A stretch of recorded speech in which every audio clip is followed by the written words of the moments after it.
The main pattern that appeared in my experience with Lycoris Recoil was that my enjoyment of it was very spiky. For most of the anime, I just contentedly sat through the usual cute girls doing cute things affair without thinking twice about it. While I was mostly mellowed out for a lot of the anime, there's a handful of moments throughout it that punch way higher than the rest of the anime does. While it would be disingenuous of me to say that these are the only good moments of the anime, I think a more honest way to put it would be that those were the only truly memorable moments of the anime if you exclude some of the memes that sprouted from this, that is. This level of inconsistency makes judging Lycoris Recoil really tricky for me because I don't know which holds more weight, the few but extremely memorable moments or everything surrounding it, which all melted into an okay experience. If I could simply isolate those few moments and keep them in their own little bubble, then I, without a doubt, absolutely adore Lycoris Recoil. But then the question becomes about whether the decent mix of slice of life and action combined with the anime being a slow starter and the ending showing clear symptoms of indecision are worth sitting through to experience those spikes. Consider that as the short, spoiler-free review for Lycoris Recoil. Everything beyond this point will contain spoilers. So the way that the introduction is put together has pretty cleanly split Lycoris Recoil into two halves for the purposes of this video, the so-called extremely memorable moments and then everything else. We'll begin with everything else. Slice of life in action is how the anime handles its business. Unfortunately, both of these things lose their luster fairly quickly. The slice of life is fine. I don't love this genre, but I can tolerate it, and I sure did tolerate the hell out of it here in Lycoris Recoil. But after a little while, I did find myself twiddling my brain thumbs as I was waiting for something a little more story relevant to occur. I don't think I would ever say that I was bored at any point in time during a lot of these slice of life scenes, but I definitely wasn't having a blast either. Again, the word tolerate really fits the bill here. The only one of these scenes that really stuck out to me would be when Takina makes the tragically shaped parfait, which the customers just can't get enough of. Shoutouts to Mizuki, by the way, that's quality best girl material right there. The action in Lycoris Recoil gets very repetitive because it all revolves around Chisato's incredible ability to dodge bullets and react to human actions at lightning speed. I actually enjoyed watching it for the first time in episode 1 quite a bit, but seeing her perfectly dodge bullets followed by her shooters being surprised by that fact over and over wears thin pretty quickly. I do want to give props to the few moments in which Chisato's ability is hindered because those scenes are a lot more tense, but in the grand scheme of things, the action is quite repetitive. Takina is definitely the less interesting of the dynamic duo, and I'd say by quite a large margin as well. A lot of her character is very front-loaded, where most of the events relevant to Takina occur in the first 4 episodes. There's a couple of scenes here and there beyond that point, but those don't feel quite as weighty as the ones that happen early on. Her getting kicked out of DA and then showing similar behavior in the hostage situation at the end of episode 1 is a good start. Episode 3's more thorough look at Takina is good too, especially with how the anime goes just a little overboard with how unfairly the other DA residents treat Takina. The mock battle at the end of the episode also serves as a pretty obvious but still solid representation of Takina moving on from her want to come back to DA. Then episode 4 serves as the beginning of Takina starting to understand Chisato's worldview. The things here are good, don't get me wrong, I think this character is solid, but the steps she takes after episode 4 just aren't large enough for me to really write home about. While Mizuki might be my favorite character because she's hilarious, Chisato is by far and away the best written character. She has a very specific worldview that she adheres to, and the general story proceeding surrounding her artificial heart is pretty great, especially in the latter half. The ways in which characters like Mika, Takina, and Majima interact with her also adds a lot because understanding the ways in which other people view Chisato's perspective really helps highlight how unique Chisato's ideals are when measured up against the rest of the cast. It's these interactions that Chisato has with some of the characters that really stands out to me as those aforementioned memorable moments, but we'll get to those when we do. Then we have the antagonists. If you wanted to make an exhaustive and nitpicky list, then you could actually put together quite a handful of these, but for this video, I'm just going to talk about 3, Kusunoki, Yoshimatsu, and Majima. Kusunoki and Yoshimatsu can be bundled together because they mostly act as mouthpieces for their respective organizations, and I think they're both done well, especially the latter. Both of these characters have fairly lukewarm personalities, especially Kusunoki, but I think this actually serves to benefit the anime. By having the voices for these organizations be mostly lacking in emotion, it really helps deliver their respective organizations' words in a cold and straightforward manner to help establish their antagonistic presence. So really, when I say that Kusunoki and Yoshimatsu are antagonists, I mean that DA and the Allen Institute are antagonists. Majima is a bit more of a complicated subject to talk about because of his very specific individual motivations of wanting to restore balance to the world. In this case, it means exposing DA and Lycoris to the general public. I can't really say that I feel much about Majima's motivations, and I'm sure there's some deeper messaging that I missed out on because there always is, of course there is. I did enjoy his personality though when watching his interactions with Robota and Chisato. It's especially kind of a shame that we didn't get to see more of Majima interacting with Chisato. In general, I think the anime's pacing is a bit too slow. I didn't find myself really immersed or interested in any of the happenings in most of the first 4.5 episodes, even if I didn't hate anything that was going on. The anime will sometimes set up things quite far ahead in advance and then really take its time to start ramping up on it, and even then it still likes to be a little leisurely. Chisato's heart condition is introduced in episode 5, but isn't really expanded upon until episodes 8 and 9. Majima is introduced in episode 4, but I think the anime takes a little too long before its words start turning into meaningful actions. These are just a couple of the examples. The repetitiveness in the action doesn't help here, and even the considerable dedication to slice of life is slightly detrimental here too. Maybe the pacing feels okay to somebody that enjoyed these aspects of the anime more than me. So that about does it for the everything else of Lycoris Recoil. Again, some decent things scattered about, but it mostly boils down to an okay experience.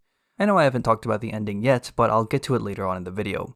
We can transition into the quote-unquote other half of the anime, that being the extremely memorable moments. These would be in episodes 5, 10, and 12. I really like the twist at the end of episode 5 where it turns out that the client isn't actually who he says he is, but rather just some dude they pulled out of the hospital and puppeted around in an elaborate scheme to try and emotionally manipulate Chisato into killing somebody.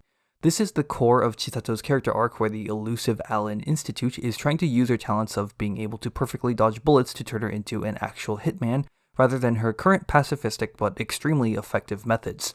The way it's handled here in episode 5 marks a great start. One thing that I enjoyed a lot in hindsight is that most of the episode felt really pointless for a while, since they were just guiding the old man around Tokyo, and even when the assassin showed up, it didn't feel that much more interesting because A, I don't really care for the action, and B, nothing about the way the attempted assassination was panning out really caught my interest.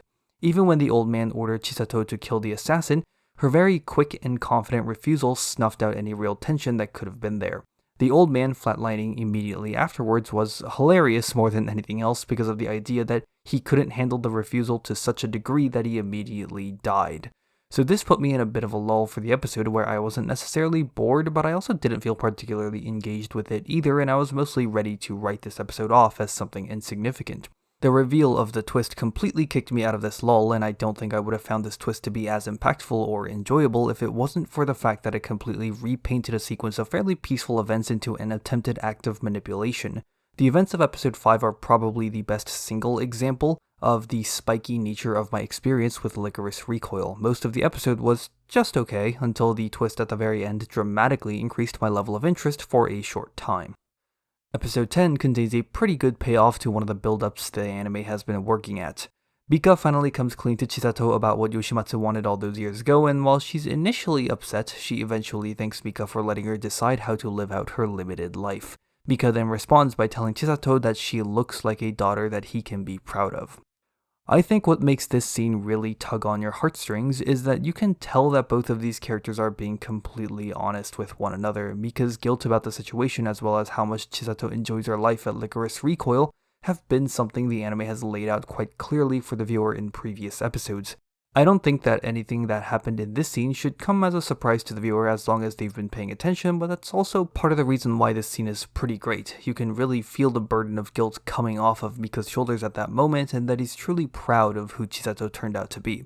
After all, he does go quite far out of his way to accommodate her specific needs in both the creation of the cafe as well as her wishes to never take somebody's life, and him having kept the secret under wraps for as long as he did had quietly but heavily left the impression upon me about how much he actually cares about Chisato. It's a greatly executed scene that really does wonders with plot elements it had been slowly but definitely steadily stacking up. It might not land the heaviest punch because of a lack of some kind of significant twist or tension, but I think there's a lot of value in how the anime takes the slow ramp up and gently pushes it over the edge to add a stronger emotional component to the scene. It's easily my favorite in the anime. My favorite twist in the entire anime would be in episode 12 when it's revealed that Yoshimatsu had the second heart implanted inside him the entire time and that Chisato would need to kill him to acquire it. He manages to get Chisato to fire a live round at him once by putting Takina into great danger, but Chisato doesn't kill anyone by the end. Takina tries to kill Yoshimatsu but fails due to Chisato's intervention, and he and his assistant get away after Chisato tells them that she doesn't want the heart if it means that she needs to kill somebody for it. There's something admirable about how both sides refuse to change their position. Chisato refuses to kill anyone, and Yoshimatsu refuses to let Chisato's talents go to waste in his perspective. No matter how dire the circumstances are on either end, they still completely stick by their own principles. Their respective lives are quite literally on the line here, and they both refuse to budge. I think the fact that Yoshimatsu was able to put Chisato's limits far enough to make her fire a live round really speaks to the dedication of both of these characters' respective stances. The single line that stood out to me the most was when Yoshimatsu referred to Chisato as winding up a dying doll, and from that point onwards you can see Chisato's image of her own savior shattering before herself as she realizes the kind of person she's facing. Great moment, great scene overall, 2 thumbs up. The anime definitely stumbles over itself with its ending. I talked about Lycoris Recoil with a friend who loved the anime way more than I did, and this is what they had to say about the ending. They had the potential to make the greatest anime tragedy of all time, but then they went the we want sequel money route. Again, not my words. So while I definitely don't feel anywhere nearly as strongly as they do about the ending, I do kinda agree here. It really did make me think about what could have been. It wouldn't even require much rewriting either, since only the last handful of minutes in the final episode would need to be changed. After the fireworks go off, they would just need to say that Chisato died before Mika could bring the heart to her in the epilogue. Some of the best moments in the anime came as a result of Chisato's impending heart failure, and it all kind of feels like it was wiped away when it turns out that she's completely okay afterwards. There's that fantastic shot of the fireworks going off in the background as Chisato's body hangs from the radio tower. Just fade to black there and call it an ending. Overall, the twist of Majima's countdown being fireworks instead of a bomb is something I really enjoyed, even though, again, I'm sure there's some deeper meaning to it that I don't understand, because there always is. I still can't definitively say whether this would be better or worse than the current state of the ending, which feels like they had a pretty good run with how they were handling Chisato's character until they just tripped over the finish line. I don't think this idea of a sad ending would bother me as much if it wasn't for the fact that Majima survives again, which leads me to think that there's already more for Lycoris Recoil planned for the future. I know that there's a manga and a light novel, but I don't know if there's anything different enough there, and I'm honestly not that interested in reading those either. I don't know, I can only speculate so much. I think there was a lot of potential for a tragic ending to send the anime off on a depressingly high note that could have capitalized greatly on one of the key story elements in the latter half of Lycoris Recoil. The current very cheerful but middling ending is alright, but doesn't feel satisfying, and whether or not a tragic ending would have been better is one of those things that's just going to remain a question with an impossible answer for me. I don't know how clearly it came through, but there's nothing about Lycoris Recoil that I actively dislike outside of maybe the repetitive nature of the action scenes. But I think the reason why I'm left with such a neutral feeling of the anime has to do with those extremely memorable moments. Because I enjoyed these scenes so much more than the rest of the anime, everything else, which I would say ranges anywhere from decent to good, feels very underwhelming in comparison. My parting words would be that it's maybe worth taking the tone of this video with a grain of salt, because I don't think I have a clear grasp on exactly how I feel about Lycoris Recoil. Thank you so much for watching. If you enjoyed this video, then please consider liking it and maybe subscribing to the channel. Every little bit helps a lot for a channel of my size. So, recently YouTube has unlocked community posts, which is great. I've been wanting to use them for a little while, and I already made a post like a few days ago, but I would like to use these posts maybe once every couple weeks to just post updates on do status updates for like current video productions, as well as any anime that I'm currently watching.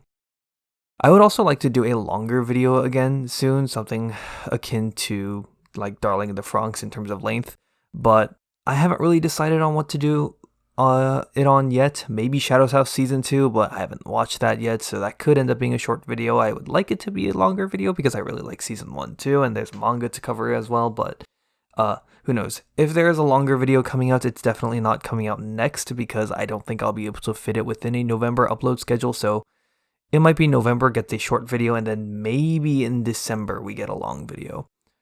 So that's going to be it for this video. Once again, thank you so much for watching, and yeah, take it easy.